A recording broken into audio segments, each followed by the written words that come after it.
네, 우리 앞서서 이제 무극성 문제와 극성 문자 구분하는 방법을 배웠으니까, 자, 이제 무극성 문자, 극성 문제 각각의 성질에 대한 얘기를 좀 해볼게요. 그래서 첫 번째 단계, 분자 간의 힘이 나와 있네요. 분자 간의 힘. 그래서 설명이 분자 간의 힘 또는 분자 간의 인력, 끌어당기는 힘이죠. 끌어당기는 힘이 커질수록 녹는 점, 끓는 점이 커진다라고 얘기했어요. 자, 우리 녹는 점, 끓는 점이라는 건 결국 고체, 액체, 기체 간의 상변화에 관한 얘기니까, 자, 고체, 액체, 기체를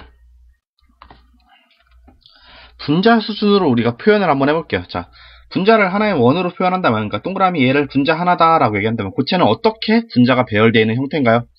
그래서 고체 같은 경우는 분자가 이렇게 규칙적으로 굉장히 빽빽하게 들어차 있는 모습이 고체가 된다라고 우리 얘기할 수 있었죠. 액체는 그렇다면 어떻게 됐어요? 이 고체보다는 좀 더 풀어진 형태로, 그죠? 좀 자유롭게 이제 분자들이 자유롭게 돌아다닐 수 있는 형태로 좀 풀어져 있는 형태를 얘기할 수 있겠고, 기체는 좀 더 많이 풀어져 있고 이제 간격도 넓은 이런 형태로 우리가 기체를 표현할 수 있다 얘기를 할 수 있겠죠. 자, 그럼 녹는 점이란 건 고체가 액체로 넘어갈 때 얘기고, 끓는 점도 마찬가지로 액체가 기체로 넘어갈 때 얘기인데, 분자 간의 간격이 어떻게 되고 있어요? 고체에서 액체로 넘어갈 때 분자 간의 간격이 떨어지고, 액체에서 기체로 넘어갈 때 마찬가지로 분자 간의 간격이 멀어지는 게 보이죠. 자, 이렇게 됐을 때 분자 간 인력이 크다면은 녹는 점이 어떻게 될 수밖에 없다. 분자 간 인력이라는 건 분자끼리 서로 끌어당기는 힘이 큰데, 고체에서 액체로 넘어가려면 분자끼리 떨어져야 돼. 그러면 끌어당기는 힘이 크니까 떨어질 때도 필요한 힘 역시, 떨어뜨리는데 필요한 힘 역시 커지겠죠. 그래서 분자 간 인력이 클수록 녹는 점, 끓는 점, 고체에서 액체가 될 때, 액체에서 기체가 될 때 들어가는 힘이 더 커진다.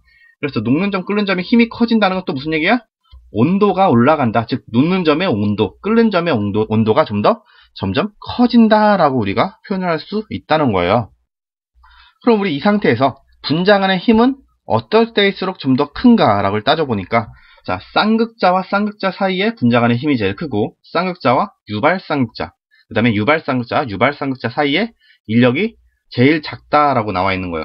그래서 쌍극자는 뭐예요? 결국 극성 분자를 얘기하고요. 이 유발쌍극자는 무극성 분자를 얘기합니다. 그래서 쌍극자와 쌍극자 사이의 힘이라는 건 뭐예요? 극성 분자, 극성 분자 사이의 힘이 제일 크다. 그리고 쌍극자와 유발쌍극자 사이의 힘 하면은 쌍극자와 무극성 분자 극성 분자와 무극성 분자 사이의 힘이 그 다음으로 크고, 그 다음은 마지막은 무극성 분자 사이의 힘이 제일 작다라고 나와 있는데, 그러면은 우리 쌍극자로 가면 뭐 무극성 분자는 비쌍극자 이렇게 얘기할 수 있는데 왜 유발쌍극자라는 얘기를 하느냐? 자, 쌍극자는 처음부터 우리가 쉽게 얘기하면은 처음부터 플러스 극과 마이너스 극이 나눠져 있는 형태를 우리가 쌍극자라고 한다면, 무극성 분자는 자, 이렇게 쌍극자와 극성 분자와 무극성 분자가 섞여 있을 때 무극성 분자가 쌍극자에 가까이 가면 어떻게 되느냐? 자, 쌍극자는 이미 플러스 극과 마이너스 극이 나눠져 있는 반면에, 무극성 분자가 쌍극자에 가까이 가게 되면 이쪽에 마이너스가 생기니까 무극성 분자에 고루 분포되어 있던 전하가 전하는 마이너스 차지를 띠기 때문에 얘에 의해서 밀려나게 돼요. 어느 쪽으로? 반대쪽으로 마이너스 전하가 밀려나게 되죠. 그럼 마이너스 전하가 밀려나니까 이쪽은 상대적으로 다시 플러스 성질을 띠게 되죠. 그래서 쌍극자에 가까이 갈수록 무극성 분자가 쌍극자에 가까이 갈수록 이제 극성이 유발된다 해서 유발쌍극자라는 표현을 쓰기도 한다는 겁니다. 이걸 기억해 주시고, 따라서 유발쌍극자 사이에서는 서로 무극성이니까 극성이 유발되지 않지만, 이제 쌍극자 사이에 유발쌍극자가 섞여 있게 되면은 유발쌍극자에도 극성이 유도되기 때문에 쌍극자와 유발쌍극자 사이의 힘이 유발쌍극자와 유발쌍극자 사이의 힘보다 크다라고 얘기가 나오는 거예요. 하지만 우리가 일반적으로 얘기할 때는 순물질, 그쵸? CH4 또는 H2O, O2, HCl 이렇게 한 가지 물질로만 구성되어 있기 때문에 가운데 힘을 따질 경우가 그렇게 많지는 않고요. 양쪽의 힘, 그러니까 극성 분자끼리의 인력이 무극성 분자끼리의 인력보다 크다라고 기억을 해주셔도 충분합니다. 자, 그리고 이 표를 보시면은 지금 물질이 4가지가 나와 있죠. CH4, H2O, O2, HCl 봤을 때 CH4는 어떤 성질? 극성을 띄어요? 무극성을 띄어요? CH4는 우리 정사면체 형태니까 무극성을 띈다 기억하시죠? 그리고 물은 극성을 띈다 기억하셔야 돼요. 그죠? 물은 산소 중심으로 이렇게 구분 형태로 되어 있으니까 쌍극자 모멘트에서 이쪽이 부분적으로 마이너스, 부분적으로 플러스를 띠게 된다. O2 호던수 물질이니까 당연히 무극성이죠. HCl도 마찬가지로 H하고 Cl 이렇게 연결되어 있으니까 Cl 쪽에 전자가 쏠려서 부분적으로 마이너스, 부분적으로 플러스 성질을 띈다. 따라서 HCl도 극성이다. 이렇게 비교를 할 수 있는데요. 이때 분자량을 각각 비교해보면 16, 18, 32, 36.5 HCl이 가장 크고 CH4가 가장 작다. 따라서 우리가 그 극성과 무극성을 따지지 않는다고 하면 분자량이 클수록 녹는 점과 끓는 점이 커야 된다는 걸 알고 있어요. 하지만 우리가 실제로 비교해보면 어떻게 된다. CH4는 마이너스 183도씨, H2, 물은 우리 0도씨가 녹는 점이라는 거 알고 있고, O2는 마이너스 219도씨, 그리고 HCl은 마이너스 115도씨 이렇게 되네요.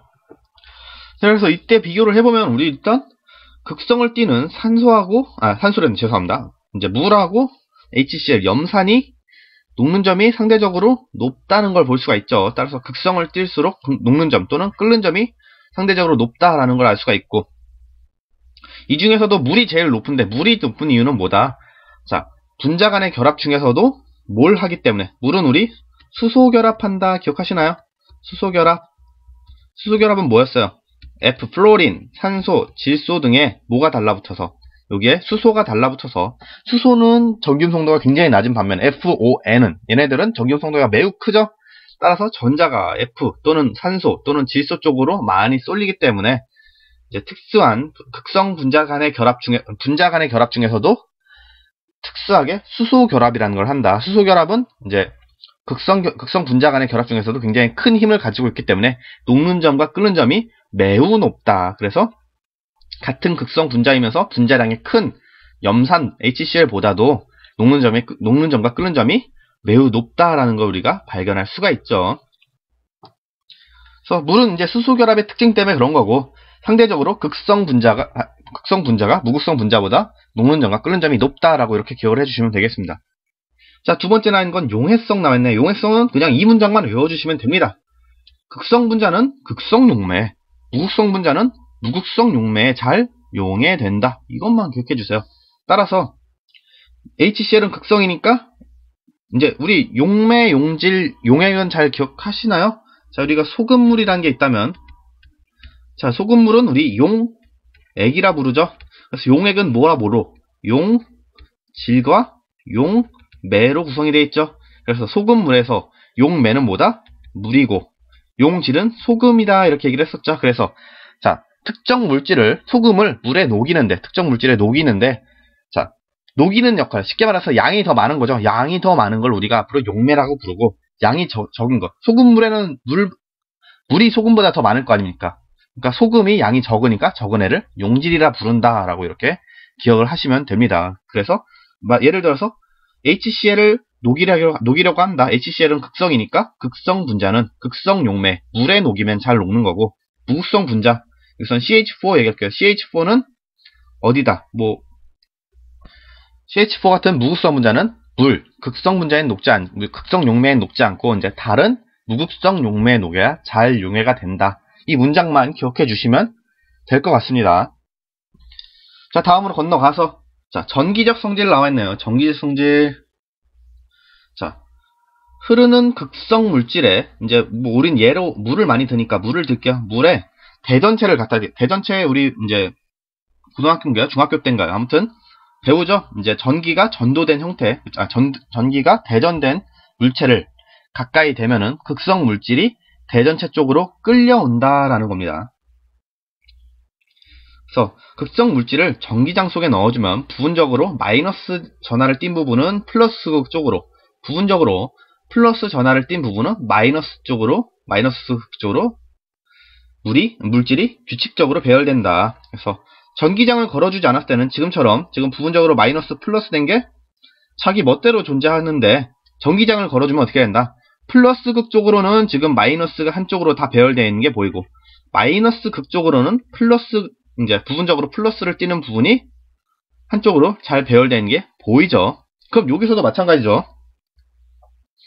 자, 물과 지금 이제 얘 같은 경우는 무극성 물질이겠죠. 무극성 물질인데 각각 대전체 플러스 극으로 대전된 대전체를 가까이 되었을 때, 지금 무극성 물질 같은 경우는 흐름의 변화가 없지만 물은 어떻게 되고 있어요?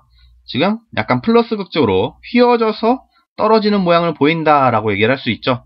이때 물의 분자를 살펴본다면 어떻게 향하고 있을까라고 얘기하면, 물은 우리가 H2O에서 산소를 기준으로 이쪽 양쪽에 H가, 산소, H 이렇게 모여있는 모습인데, 어디에 산소 쪽이 부분적으로 마이너스를 띠고 수소 쪽이 부분적으로 플러스를 띈다는 거 우리가 알고 있죠. 왜? 전기 음성도의 차이 때문에. 따라서 이쪽에 플러스로 대전된 물질을 갖게 되면 어떻게 된다?